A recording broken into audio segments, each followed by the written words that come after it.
Pour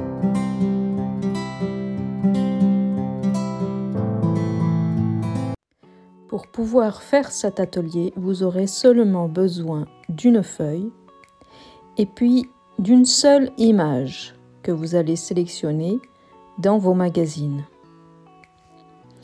Une fois l'image sélectionnée, vous n'avez plus qu'à la coller, peu importe où sur la feuille. Vous pourrez bien entendu redéfinir l'image choisie, la recadrer, découper autour d'un élément qui vous paraît plus important qu'un autre.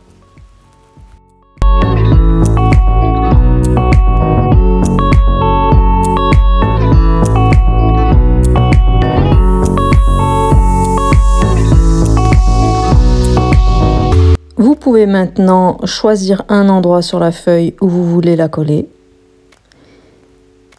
et la coller. Pour la petite anecdote, cette image est en fait une page de mon ancien calendrier de travail. Donc ça, c'est pour vous dire que tout est possible à garder pour pouvoir créer. Ici, la personne commence à s'occuper de continuer l'image. Elle a donc choisi une image avec une enveloppe.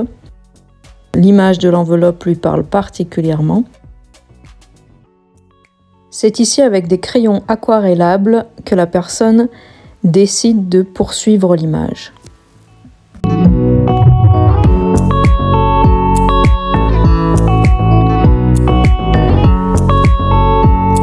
Bien entendu, la personne pense avoir choisi de manière un petit peu fortuite cette image. Et puis, au fur et à mesure de l'atelier, au fur et à mesure du processus, l'image va prendre sens dans sa propre histoire personnelle.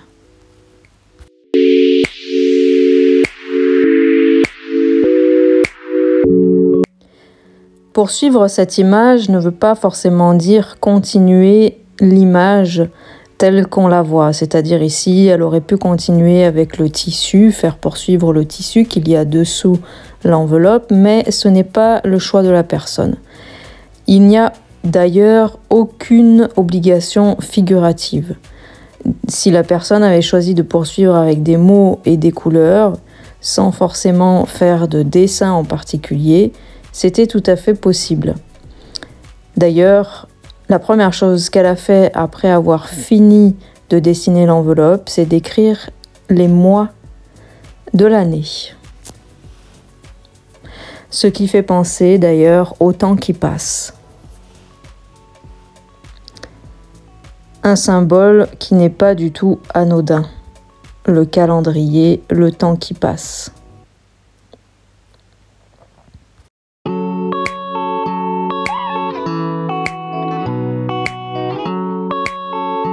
L'exercice se poursuit avec des formes un petit peu florales qui font penser au printemps, à la vie. La personne précise un petit peu son dessin.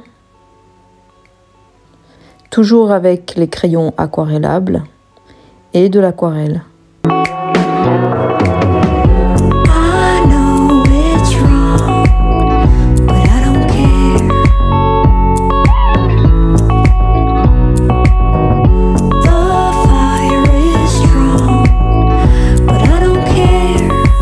À ce stade de la production, la personne écrit d'autres mots, des mots un petit peu en résonance avec ce qu'elle perçoit dans l'instant présent. Des questions, des questionnements. Finalement, dans cette composition, on peut aussi constater qu'il y a un côté gauche, un côté droit. Un côté gauche qui pourrait faire penser au passé, à hier, et le côté droit qui fait penser à l'avenir, à demain, tout en gardant des réminiscences du passé.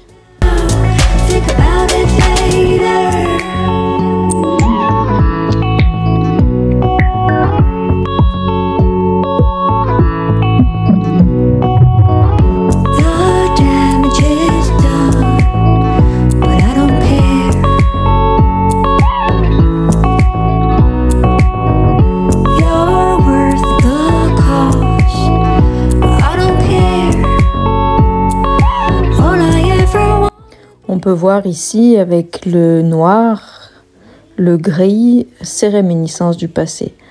Ça fait écho un petit peu à ce qui se passe à gauche. La personne choisit d'insister sur certaines parties un peu sombres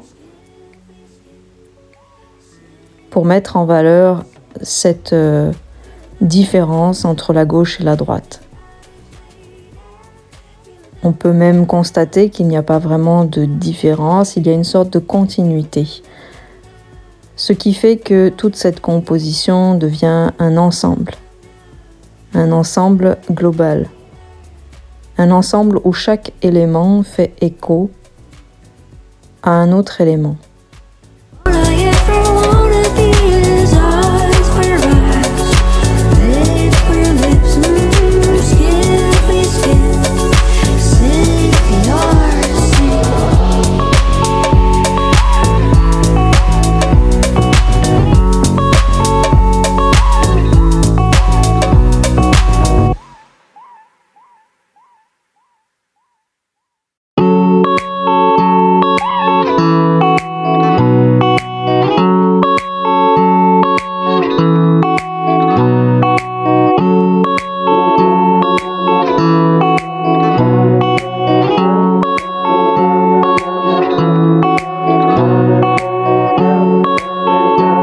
Finalement, la personne se retrouve face à une situation qui la concerne, alors qu'elle a commencé l'exercice sans savoir ce qu'elle allait faire, et du coup, cette composition prend beaucoup de sens.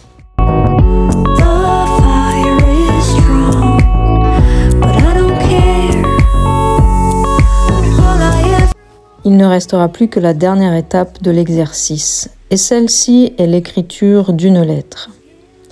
Je laisse toujours le choix à la personne d'écrire une lettre à une personne à qui lui fait penser cette composition, ou à Jésus, s'il n'y a personne qui est concerné par cette composition. Et c'est la fin de l'exercice. Et comme d'habitude, s'ensuivra un temps de discussion et d'analyse en art-thérapie. N'oubliez pas de mettre un pouce bleu, d'activer la cloche des notifications, de mettre un commentaire et de partager cette vidéo. Soyez bénis!